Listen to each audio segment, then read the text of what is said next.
Canada's top court has ruled that a federal environmental impact law is largely unconstitutional, a win for several provinces that have been fighting it.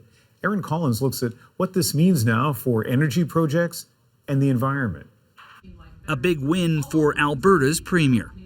If you believe in fairness, common sense, and the sanctity of the Canadian Constitution, today is a great day. Alberta led the challenge of Canada's Impact Assessment Act, arguing that the controversial law was unconstitutional. Canada's highest court agreed. They ignored the provinces, they ignored the Senate, and they ignored the many partners who have opposed this unconstitutional law all along. That law expanded the kinds of projects Ottawa could assess for environmental impacts, adding things like provincial oil sands mines and power plants to the federal list.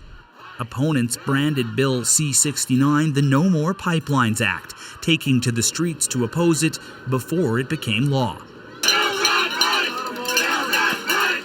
Ottawa argued C69 was necessary to protect the environment, a position they're sticking to despite the decision, committing to tweak the law, not scrap it.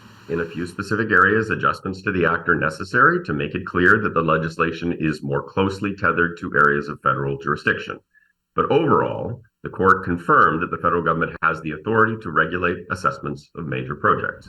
Of course, the environment isn't solely a federal or provincial responsibility. It's a shared one that makes dealing with climate change even more complicated.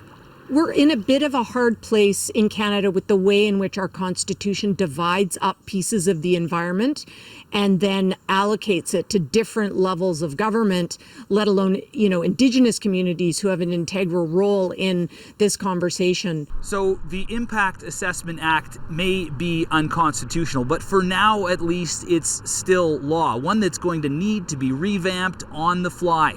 No easy task with hundreds of projects waiting to be assessed and Canada's commitment to get to net zero looming. Erin Collins, CBC News, Calgary.